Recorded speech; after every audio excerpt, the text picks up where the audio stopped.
hak angket itu semata-mata untuk sebagai bentuk hak yang diberikan kepada DPR untuk mengawasi atau mengontrol jalannya pemerintahan atau mengontrol dijalankannya suatu undang-undang oleh lembaga-lembaga negara.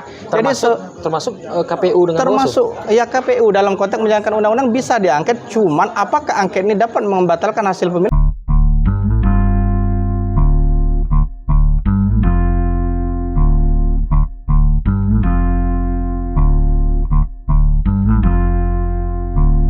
Assalamualaikum warahmatullahi wabarakatuh.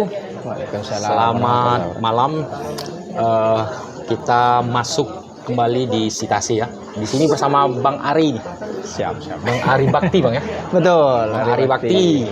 Beliau ini dosen hukum tata negara YIN Kerinci. Betul. Juga pernah di advokat ya, Bang ya. Ya, dulu pernah. Peradi dulu. Luar biasa. Pernah kita. Muridnya siapa ya? Toto ya, bukan?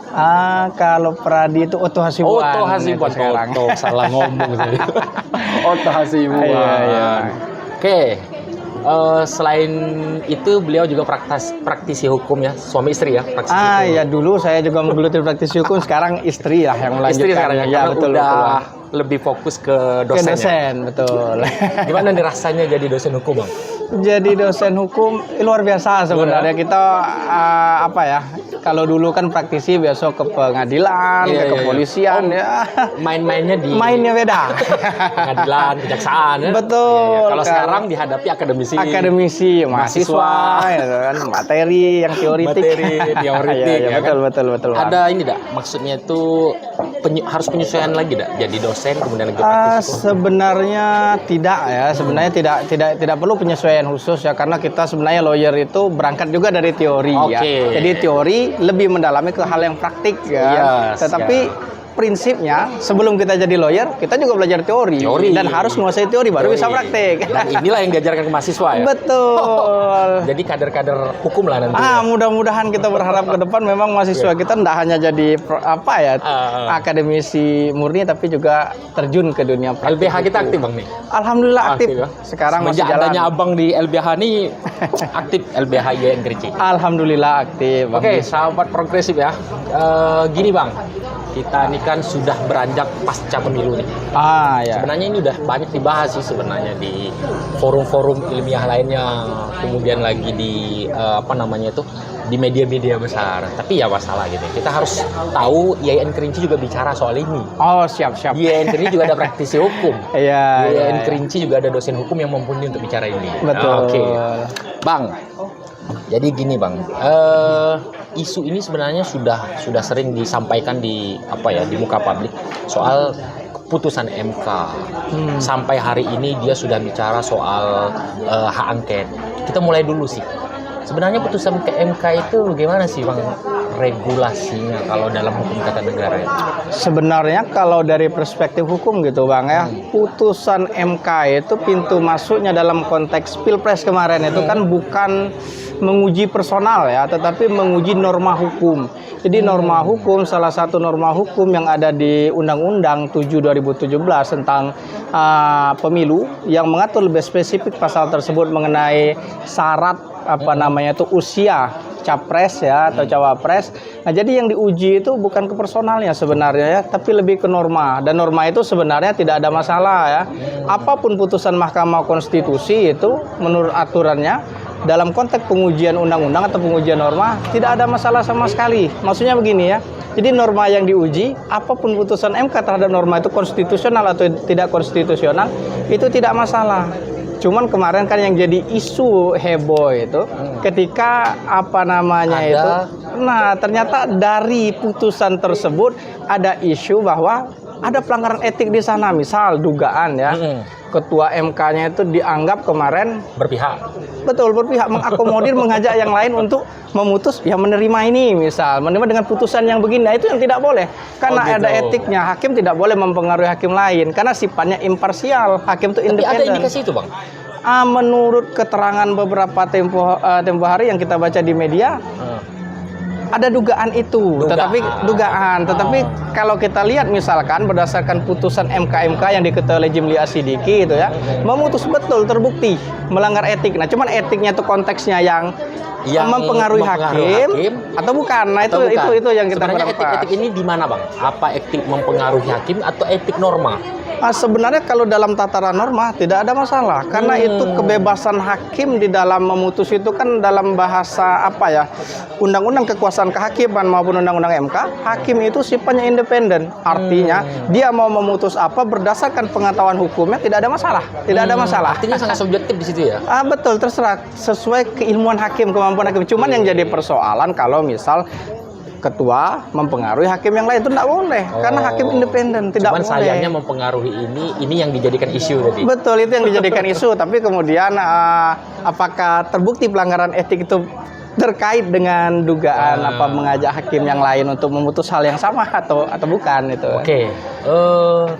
Ini biasanya, Bang, secara hukum biasanya kita ngomong soal kondisi politik dulu.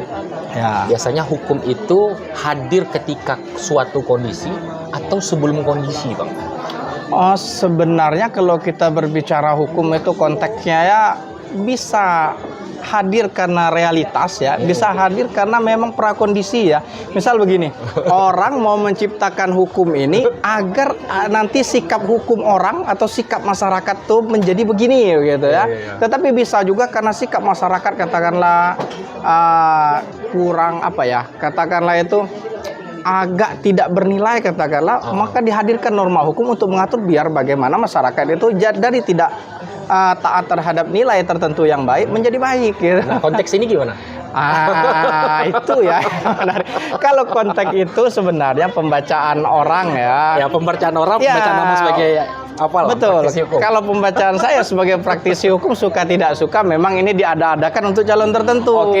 Kenapa demikian? Saya punya alasan begini ya. Maksud saya kan dari sisi dalam hukum tuh ada indikator penting, salah satunya itu terkait tempus tuh waktu. Tempusnya waktu. Iya, jadi hadirnya putusan itu dengan waktu yang suka tidak suka berdekatan dengan pilpres ya, dan kemudian dari putusan itu dimanfaatkan oleh seorang tertentu yang kemudian memang ada hubungan semenda ya, hubungan darah, sehingga sulit bagi kita untuk tidak membaca bahwa ada korelasi antara putusan MK dengan sengaja untuk mengadakan hukum melegalkan salah satu calon tertentu. Inilah ya, sabab musabab atau asbabun nuzulnya. Betul, asbabun nuzulnya itu kalau kajian Al-Qur'an. Berarti secara normatif hukum sebenarnya tempus ini pas ya? Secara normatif sebenarnya begini, secara hukum tidak ada masalah. Cuman kalau pembacaan kita berdasarkan tempus hukumnya tadi memang kemungkinan besar ada dugaan disengaja ini, karena memang dimanfaatkan pada akhirnya kan dimanfaatkan realitas ya kan oleh seseorang tertentu yang sebenarnya sebelum ada putusan itu dia tidak bisa untuk mendaftar, tetapi setelah putusan itu dia bisa menjadi salah satu calon kan? Bisa karena ada putusan itu, tetapi kemudian Ketua MK kebetulan ya memang fakta tidak terbantahkan ada hubungan. Gini, artinya putusan MK ini adalah bukan menantang sih, tapi bertolak belakang dengan Undang-Undang 17 2014. Undang-Undang 7 2014 ya. Jadi begini ya. Gimana? Jadi gitu Bang, pokoknya MK itu memang salah satu kewenangannya berdasarkan pasal 28C Undang-Undang Dasar, itu salah satu kewenangannya menguji undang-undang terhadap Undang-Undang Dasar. Itu memang boleh jadi undang-undang pemilu itu statusnya diuji dengan Undang-Undang Dasar. Sebenarnya secara teoritik, secara putusan itu sebenarnya tidak ada masalah. Cuman tadi yang jadi masalah kan orang menduga bahwa Ketua MK mengajak hakim yang lain itu ya untuk memutuskan hal yang sama, mengegulkan intinya kan. Kemudian kebetulan dimanfaatkan betul dengan orang yang diduga putusan ini diduga disediakan untuk seseorang tertentu dan kebetulan memang dimanfaatkan. Itu yang jadi heboh kira-kira ya. Artinya isu ini nih secara norma itu tidak ada masalah. Secara norma tidak ada masalah. Tapi justru secara persepsi dan tempusnya tadi, waktunya tadi. Kok tiba-tiba ada MK gini, tiba-tiba seperti ini. Betul. Sebenarnya selama ini MK sudah sering menguji undang-undang terhadap undang-undang dasar dan tidak ada masalah. Tidak ada masalah. Oke. Justru maksudnya pandangan ini dikonfirmasi juga oleh pakar hukum ya yang lainnya. Betul. Seperti Prof. Mahfuz juga bakal mengonfirmasi itu. Betul. Sudah bicara itu, bahkan Yusril juga begitu ya. Kita kan hukum tata negara inilah tokohnya ya. Betul, itu penggawa. Penggawanya. Abang Iya. juga pasti begitu ya. Kita Maksudnya itu kebetulan pernah menjadi murid dari salah satu tokoh itu saja sebenarnya. Cuman tetap kita punya pemikiran kita sendiri. Oke Bang, keberlangsungan pemilu ini kan cukup sangat apa ya? Sangat kompleks lah ya. Betul. Artinya orang bicara mulainya dari hukum. Ya, Karena putusan ini tadi. betul. Kalau dulu kan tidak ada syarat-syarat yang begini nih. Ya. Artinya berjalannya secara normal. Orang hanya fokus kepada isu bagaimana pencitraan, kemudian lagi elektabilitas gitu kan. Betul. Bagaimana kesalahan penyelenggara gitu kan. Nah, kalau ini kan juga sangat kompleks nih. Artinya isu ini dibangun bahkan saat penyelenggaraan masih berlangsung gitu loh. Nah, menurut Abang nih, kan keputusan MK kan tidak merubah nih, tidak berubah. Kemudian lagi pemilu juga tetap berjalan. Nah, di akhir pemilu ini itu KPU itu kan dilaporkan. Ya. Artinya apa ya? Dilaporkan oleh Bawaslu soal aturan itu. Nah, ini bisa membatalkan nggak, Bang?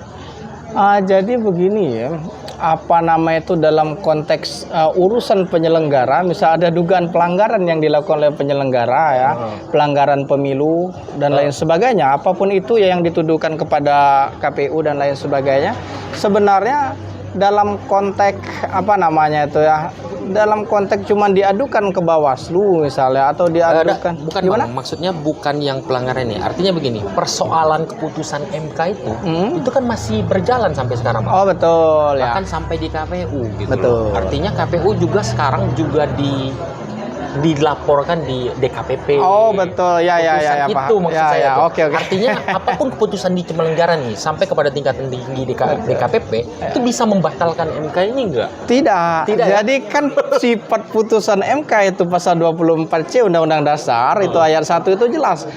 MK itu memutus pengujian undang-undang terhadap undang-undang dasar itu sifatnya final dan mengikat. Artinya sudah kalau sudah putusan itu enggak ada lagi cerita untuk dibatalkan itu. Selesai itu barang.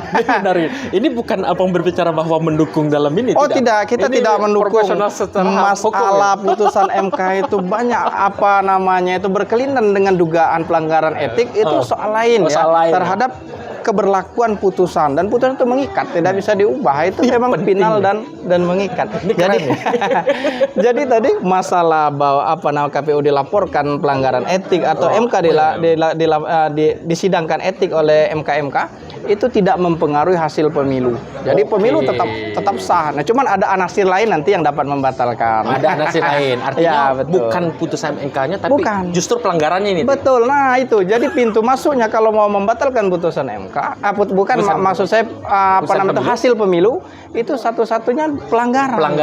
Pelanggaran itu ya tidak bisa asumsi ya. Misal kata salah satu tim pemenangan calon tertentu, wah ada kecurangan itu A, B dan C. Tapi kalau tidak apa namanya itu dilakukan dengan secara proses hukum di Mahkamah Konstitusi dan tidak dapat dibuktikan ya tidak bisa. Oke, sekarang kita nih kasih edukasi dulu nih Bang.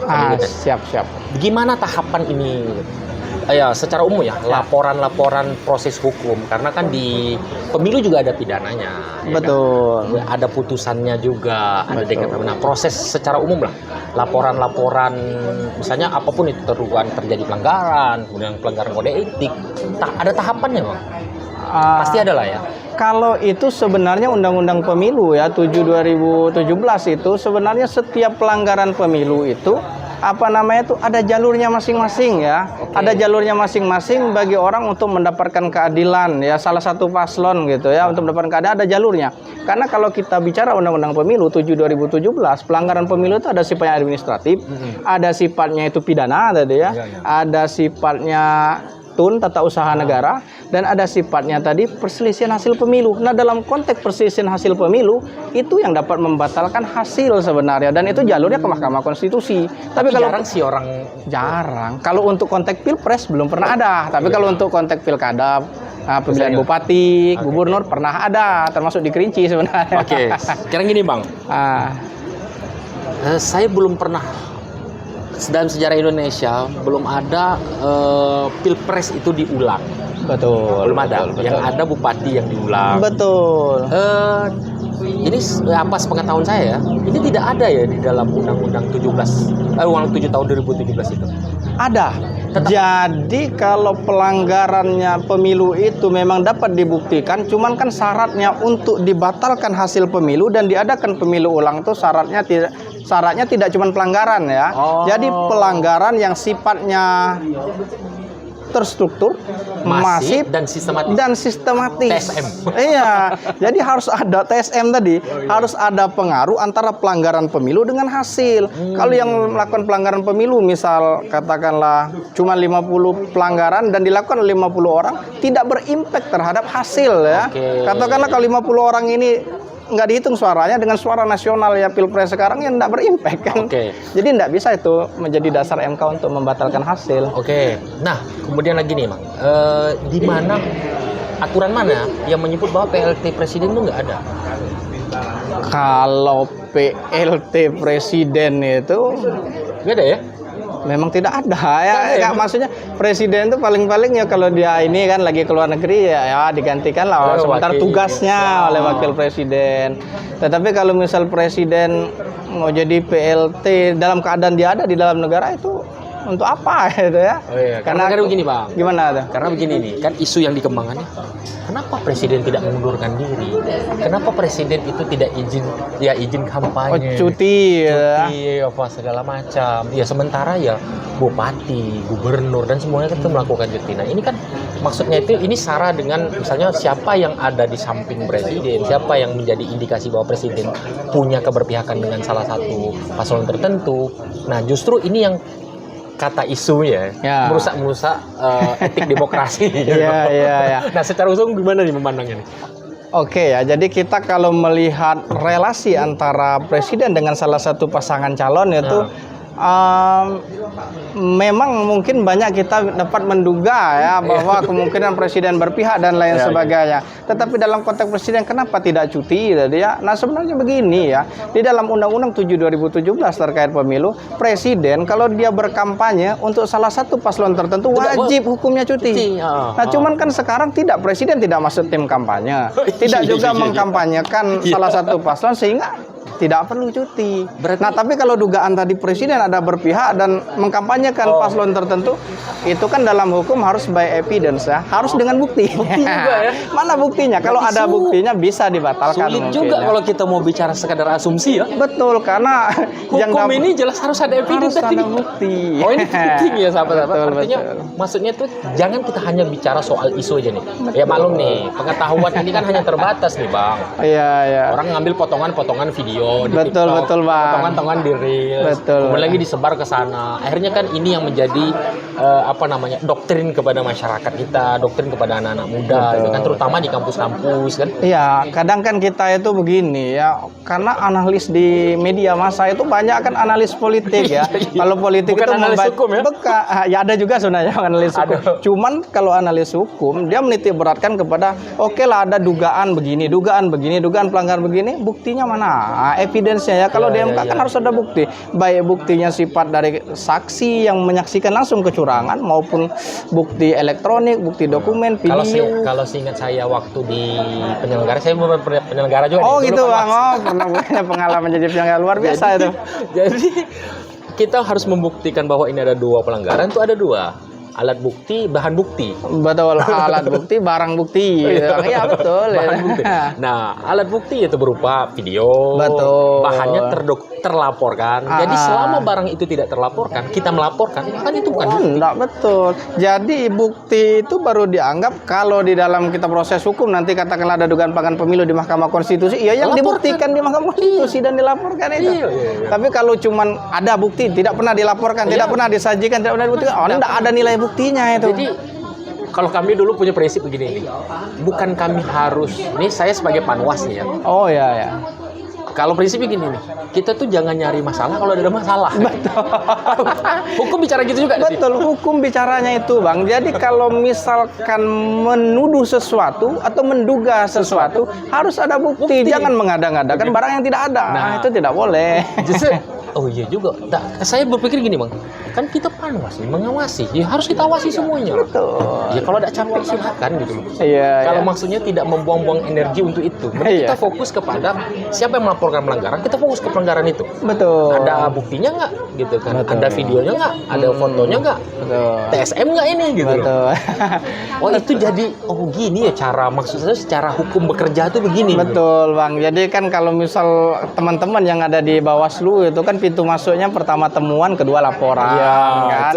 Nah kalau temuan itu kan gimana cara cari bukti mungkin berdasarkan apa ya? Penemuan agak sulit lah saya Iya. pikir ya.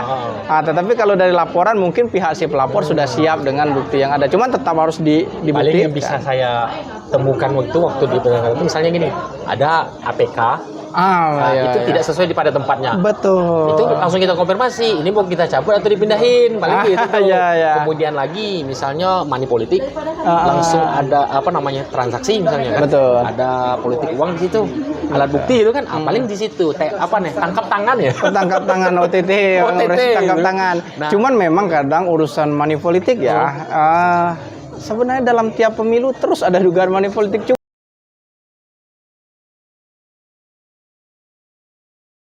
Kita lanjut bang ya. Siap Bang.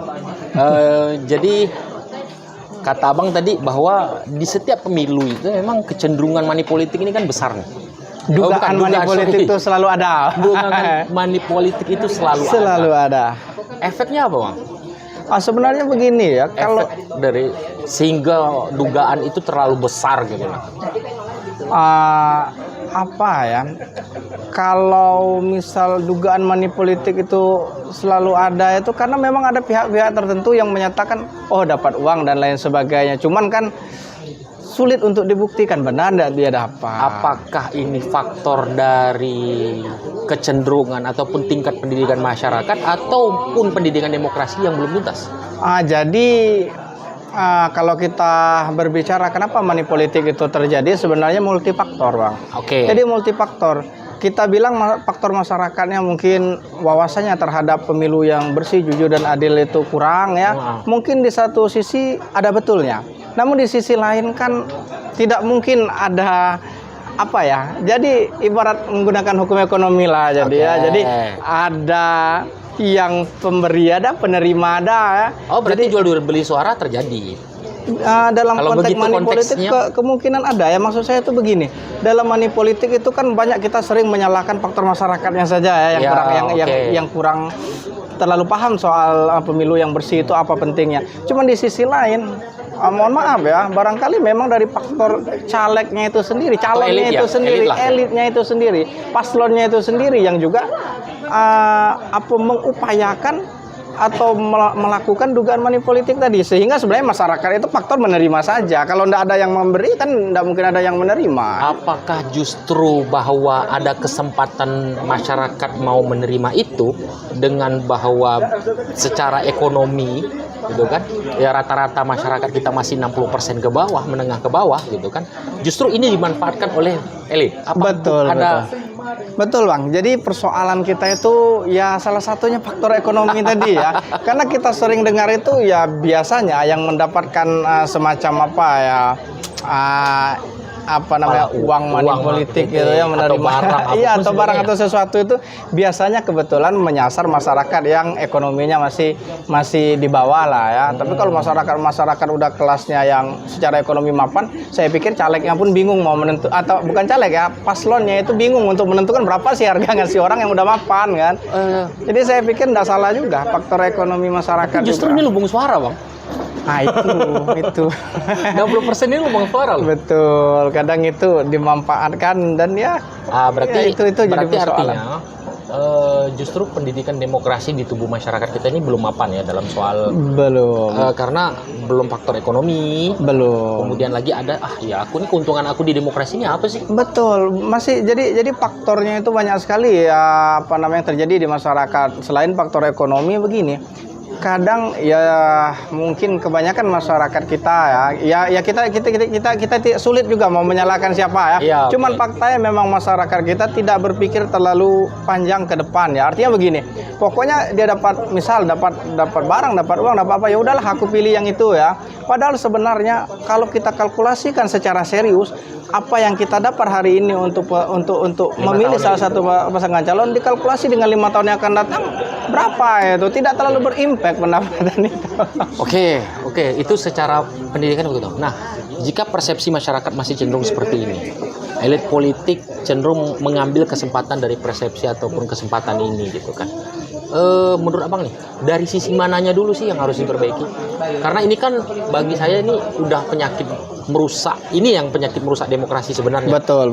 Artinya kalau secara hukum normal saja berlaku ya. Betul. Walaupun di situ mungkin ada hal-hal yang dalam tanda petik ya. Tapi justru yang di tubuh masyarakat ini. Di mana letak? Kalaupun ini harus diperbaiki itu dari sisi mananya? Jadi sebenarnya ini persoalan yang sangat serius ya. Sulit betul kita ingin memperbaiki persoalan, cuman bukan berarti kita pesimis ya.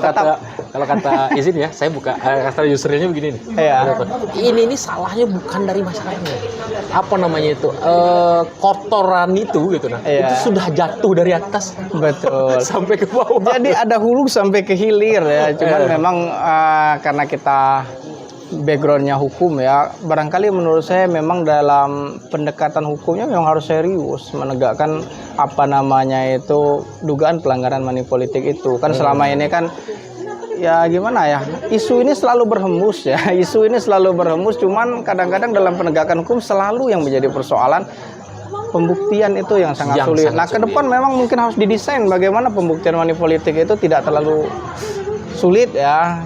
Misal karena kan bukti di dalam hukum pidana atau pelanggaran money politik itu kan bisa saksi ya. Mungkin ada yang menyaksikan atau ada dokumen. Yang paling bisa membuktikan money. Money. Money. Oh, karena iya. nggak ada transaksi langsung kan? Ya betul juga. Buktinya transfer kan? Bisa. Ya kan? Lu punya rekening nggak? Gue transfer nih. Iya juga. Udah lah, itu cuman inilah. Nah, kita ini kan sudah menerima demokrasi ini selama 20 tahun bang. Dari semenjak 20 tahun lebih ya, 98 ya. Artinya kita sudah menerima betul-betul bahwa satu suara itu kemudian lagi satu voting gitu kan, satu milih satu suara gitu kan. Dulunya di pemilihan itu di kursi parlemen. Ya. Nah, sekarang ini ada pertanyaan sih bang. Idealkah kalau satu suara itu sama rata? Oh ya. Jadi begini bang ya, saya ingin memulainya dari konsep demokrasi tadi ya. Jadi kalau demokrasi itu sebenarnya mau itu dipilih oleh parlemen, mau dipilih langsung oleh rakyat atau one man one vote, semuanya dikatakan demokrasi. Cuman ada demokrasi langsung, demokrasi tidak langsung. Ada keterwakilan. Iya betul. Nah jadi dalam konteks tadi ideal nggak one man one vote? Kalau kita berkaca dari historis yang ada itu ya, misal dulu kan zamannya Orde Baru itu menggunakan presiden itu dipilih oleh parlemen. Ya. Ternyata sistem yang model begitu banyak juga kong kali kong, semacam kompromi yang ada sehingga sulit kita mau mengatakan ideal. Jadi lahirnya one man one vote atau demokrasi yang langsung dipilih oleh rakyat sebenarnya antitesa daripada sistem yang ada pada masa Orde Baru.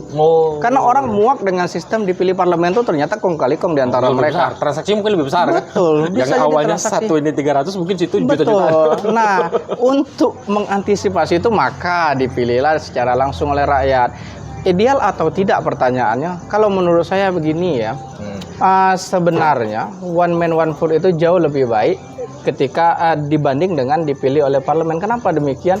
Jadi rakyat sebagai objek daripada impact langsung terhadap kebijakan pemerintah. Artinya kalau pemerintah mengeluarkan kebijakan yang terdampak langsung kan rakyat. Nah sehingga oleh karena itu maka menurut saya relevan kalau rakyat itu diberi hak untuk memilih langsung. Jangan sampai parlemen yang milih, giliran impact kebijakan yang dirasakan langsung oleh rakyat.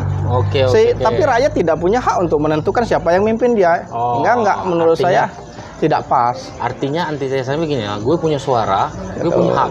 Betul. Ya di balik itu juga yang gue dapat apa? Iya, jadi konstitusi kita mengatur. Jadi setiap warga negara itu yang kualifikasi tertentu ya 17 tahun ke atas ya punya hak untuk menentukan. Lah kenapa tidak parlemen saja? Karena menurut saya yang merasakan langsung efek daripada kebijakan pemerintah, katakanlah orang nomor satu di Republik ini, ya bukan cuma parlemen ini saja, tapi masyarakat. Dan sedangkan kadang-kadang suara masyarakat, keinginan masyarakat dan keinginan orang yang ada di parlemen sebagai wakil ini tidak sinkron itu. Jadi inginnya masyarakat A, parlemennya menentukan B. Sehingga menurut saya yang harus dilakukan ya memang pemilu langsung oleh rakyat. Tapi apakah justru bahwa demokrasi yang terlalu terbuka ini justru melembahkan demokrasi itu sendiri? Contoh, ada isu mengatakan bahwa isu demokrasi ini udah tidak patut lagi untuk dibicarakan, udah karena cenderung sudah kotor gitu, sudah rusak gitu kan.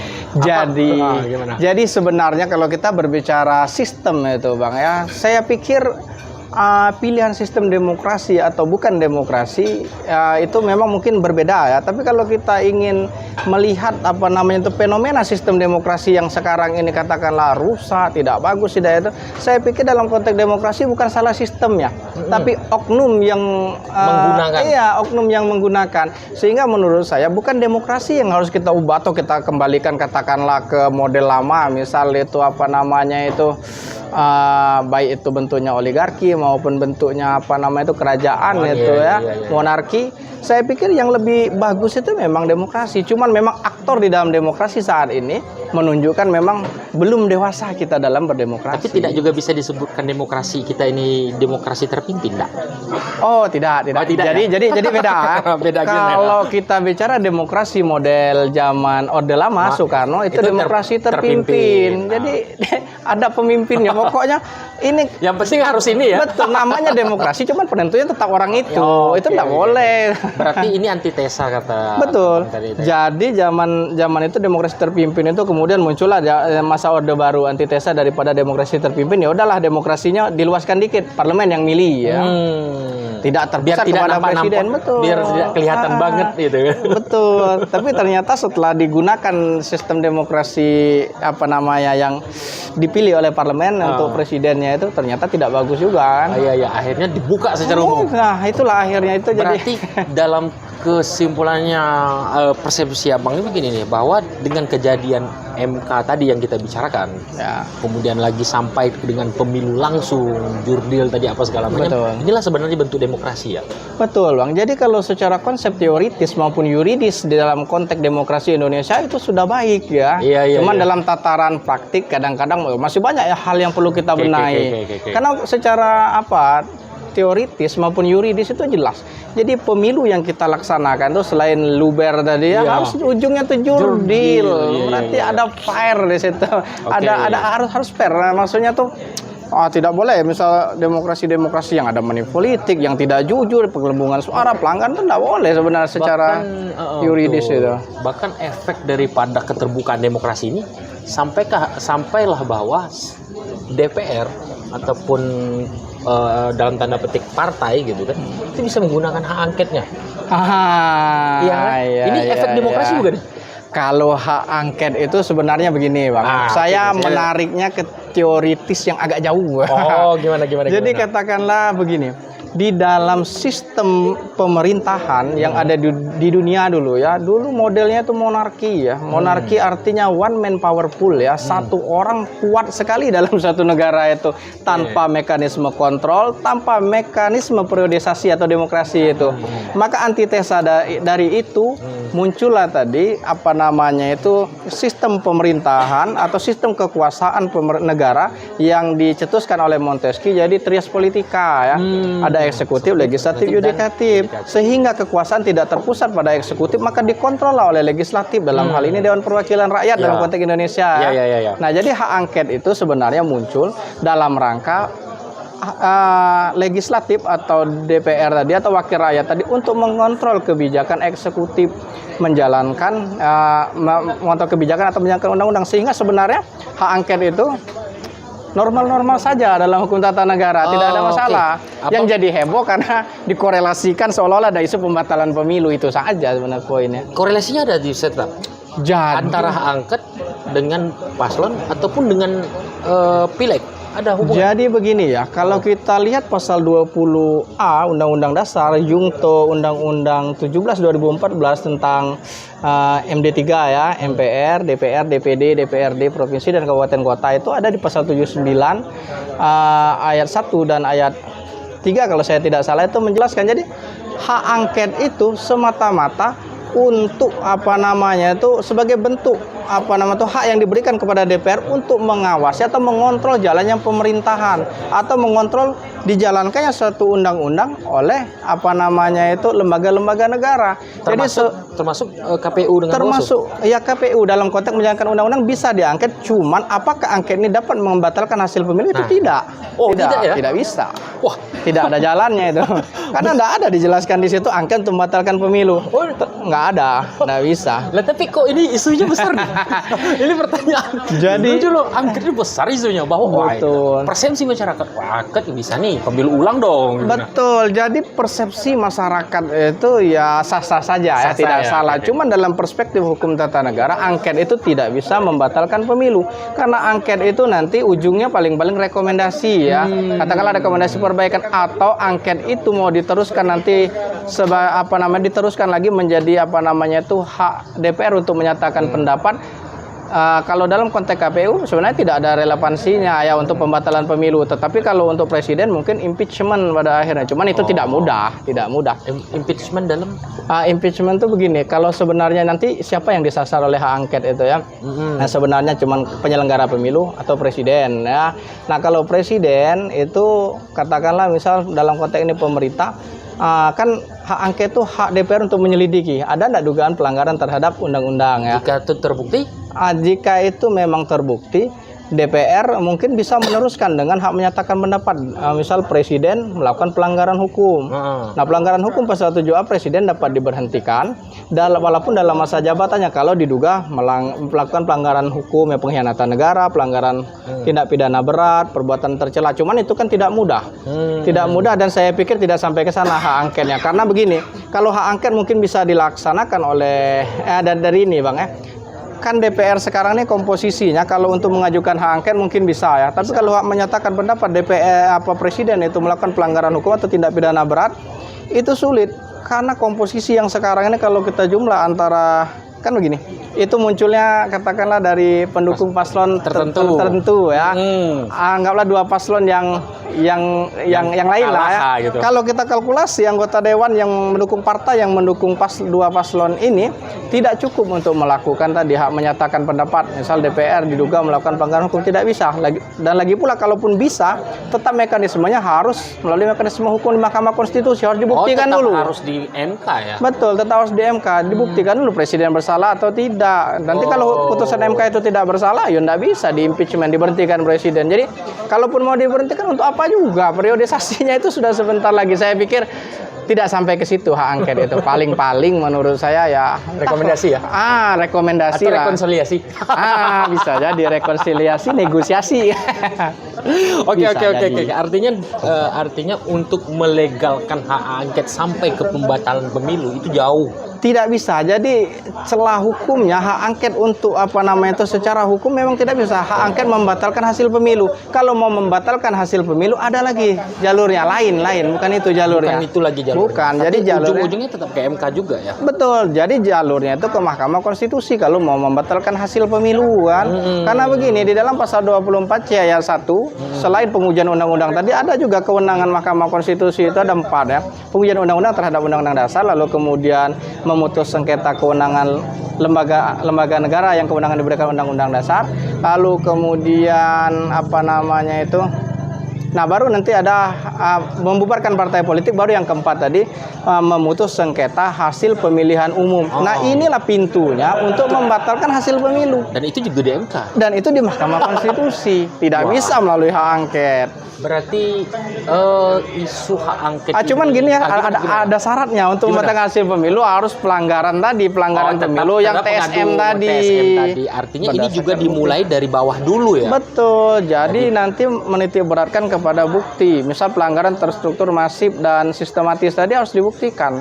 Ada enggak pelanggaran? Karena enggak dikuatkan dengan hak angket ini tadi. Kalau hak angket itu tidak bisa dikorelasikan dengan itu memang di luar itu. Oh, justru ini ya. Saya ini ngomong kan gini, tidak ada hubungan tuh antara paslon dengan hak angket. Betul. Hak angket itu ya. Betul. Jadi hak angket itu kewenangan DPR, dan DPR itu bukan paslon presiden ya, bukan pasangan calon presiden atau wakil presiden. Jadi yang punya hak untuk mengajukan pembatalan itu paslon, dan pintu masuknya bukan angket. tetapi tadi mengajukan permohonan sengketa hasil pemilu di Mahkamah Konstitusi. Cuman syaratnya itu berat, harus terstruktur, masif dan sistematis Oke, oke, tadi. oke. Kembali lagi TMS tadi. Ya? Betul, Oke. itu Bang. Wah, luar biasa nih Bang. Gimana nih? Ada pertanyaan lagi? Aku cenderung menerima argumentasi ini nih. Di konfrontasi juga tidak masalah. Konfrontasi karena gini ya, antara hukum dengan politik ini kan berbeda Bang ya. Betul. Politik bebas persepsi, Betul. hukum punya regulasi gitu ya. Betul. Jadi based on-nya regulation. Nah, jadi Ini saya tanya, kalau politik ini bebas persepsi. Nah, tapi cenderung ini karena kebebasan persepsinya hukum cenderung tidak diperhatikan. sebenarnya kita kalau Karena anasir gini Bang, gini nih. gimana? Karena yang mengerti hukum kan dikit nih. Betul. Ya Abang oke sih bicara begitu karena Betul. Abang paham nih. Ya kemudian lagi yang lain juga oke nih. Tapi kan semua sekarang ini persepsi politik itu kan lagi terbangun nih. Dari mulai izin, mohon maaf, pekerjaannya apapun bebas ngomong politik gitu. Nah, persepsi apapun gitu loh. Bahkan yang tidak tahu soal politik juga ngomong soal politik gitu. Nah, tapi adakah gini nah, maksudnya hukum yang berbicara soal persepsi ini tidak ada maksudnya itu regulasi tertentu bicara soal persepsi politik. Sebenarnya begini Bang ya. Kalau kita berbicara persepsi politik atau masyarakat yang ngobrolin politik, entah dia backgroundnya politik, entah backgroundnya apa atau pekerjaannya apa, sebenarnya itu bagian daripada demokrasi ya. Sebenarnya kalau hukum tata negara mengatur bahwa kebebasan berpendapat, kebebasan berbicara itu bagian kita menikmati alam demokrasi, sehingga sebenarnya itu tidak masalah ya. Cuman apakah persepsi itu mempengaruhi hasil? Tentu saja tidak ya. Atau mempengaruhi dari persepsi itu maka batal pemilu ya, tidak bisa. Tetap tadi membatalkan itu dengan hukum tadi ada aturan. Mempengaruhi netizen Bang. Betul. Kalau persepsi mempengaruhi pemilih mungkin ya, cuman kan konteks sekarang udah selesai itu ya, tinggal lagi persoalan kalau memang ada dugaan pelanggaran itu ke Mahkamah Konstitusi. Jadi sekarang persoalan hukumnya, dan ini sudah paling hilir ya, setelah putusan MK selesai. Udah paling. Nah, iya. ini nih ya, Abang nih spesifik keilmuan Abang nih. Ya apa sih yang masalah terberat di dalam hukum ataupun di tata kepemiluan kita? Ini yang paling berat, masalah yang kompleks yang memang harus segera. Ini kalau nggak diselesaikan ini bahaya nih ke depannya nih. Saya pikir begini ya.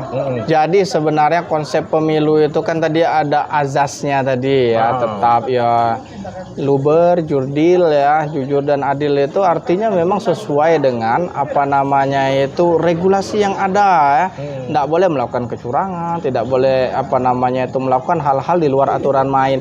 Nah, menurut saya problem terbesar kita ya masih dalam begitu ketaatan terhadap aturan main. Tapi kan? justru gini Bang, apa namanya itu? Persepsi orang terhadap aturan itu justru ada yang rendah Bang. Maksudnya kepercayaan orang terhadap kan ini juga dia yang buat. Betul. Ini juga dia yang mengadakan. Ini bisa disetir, ini bisa diolah gitu loh. Betul, jadi saya tidak menampik ya.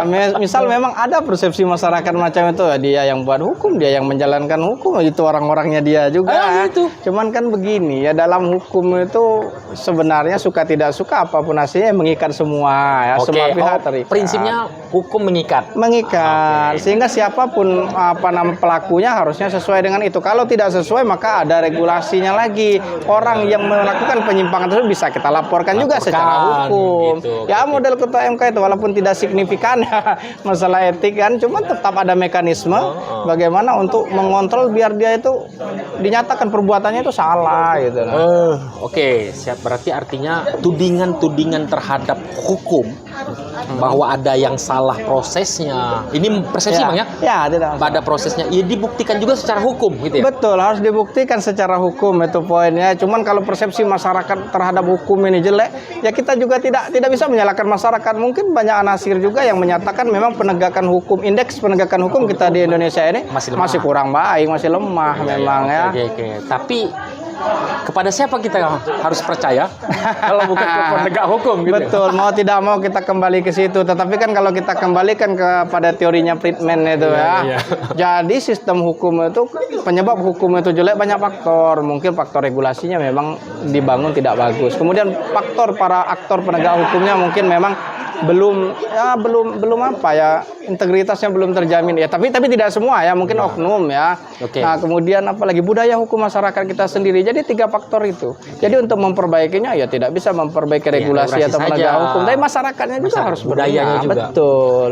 Itu Friedman yang Saya bilang. ngambil kutipan dari Pak Jafar nih, sebagai dokter ilmu politik. Ya, gimana? Katanya semakin besar kekuasaan itu yang seperti pernah kita diskusikan, maka semakin besar kepentingan. Semakin besar kepentingan, maka impactnya itu akan semakin besar terhadap ekonomi. Kekuasaan, kepentingan, ekonomi. Menurut Abang, secara hukum ini bisa masuk dalam jalur enggak? Gimana itu, Pak? Gini ya, semakin besar kekuasaan, maka semakin besar juga kepentingannya. Kepentingan ini akan kepentingan yang punya kuasa tadi terhadap ekonomi ataupun terhadap pendapatan, baik itu oleh perseorangan ataupun kelompok, bahkan masyarakat. Ini secara hukum terkonfirmasi nggak?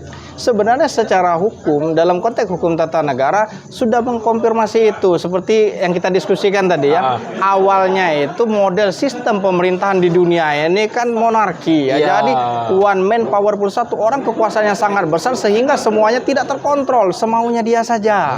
Nah, termasuk tadi kalau orang punya kuasa yang besar, maka dia bisa mengakomodasi ekonomi yang banyak untuk keuntungan baik pribadi maupun keluarganya maupun orang tertentu yang dia inginkan.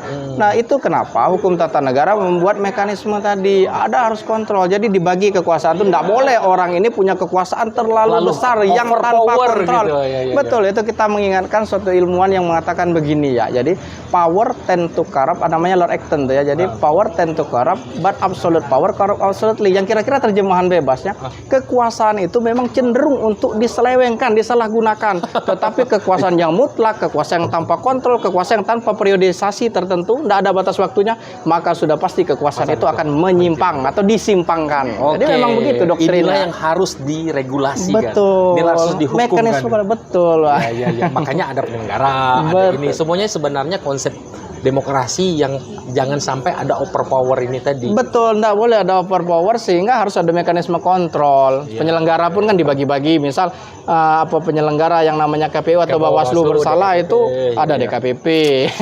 Atau kalau misal nanti ada pelanggaran yang diduga oleh oleh pasangan, bisa ke Bawaslu kan, dan seterusnya. Ada pertanyaan, Dri? Cukup. Ada pertanyaan dari viewers itu loh. Apa? Gimana? Masih cantiknya di mana, Bang? Oh gitu. Oh ya, ini di Marka ya. Kita endorse sedikit ya. Di Marka Kopi. Jadi kami itu biasanya podcast Bang gitu ya, kan. Itu di luar. Jadi mau citasi itu kan agak enak kalau kita ngobrol-ngobrol kayak gini. Mantap itu ilmuwan gitu kan. betul. Kalau di ruangan cenderung kita agak sedikit, wah ini ruangan ini lebih formal. santai. Santai sambil ngopi gitu kan. Cuman kita nggak boleh ngerokok. Oh betul. karena akun institusi. Betul. Ada gimana? Yang di luar ada pertanyaan? Udah cukup lah ya. Cukup ya. Skip ya. Nanti mungkin di narasi yang lain ya. Oke, terima kasih Bang Ari Bakti ya. Siap Bang. Ini bisa nanti kita ngobrol-ngobrol di lain hal. Jadi cenderung ke pemiluan, mungkin nanti kepada hukum tata negara yang lebih kompleks lah. Ini kan ini kan hanya substansinya sebatas pemiluan dulu nih. Soal hukum. Ternyata bahwa kesimpulannya hukum itu adalah bukan pasti, maksudnya hukum itu harus dilawan juga dengan hukum. Bukan maksudnya harus dibantah juga dengan hukum. Oh iya, kalau misalkan ada dugaan tertentu memang harus secara hukum buktikan ya kan. Itu lebih legitimate. Ya. Oke, itu tadi ya pembicaraan yang panjang kita bersama Bapak Ari Bakti ya. Ya, siap Bang ya. Siap, terima kasih Bang. Terima kasih banyak. Sama-sama. Bakti, luar biasa ini tadi pembicaraan kita. Nanti kita akan ketemu di segmen selanjutnya. Saya Ade Putra Hayat. Assalamualaikum warahmatullahi wabarakatuh.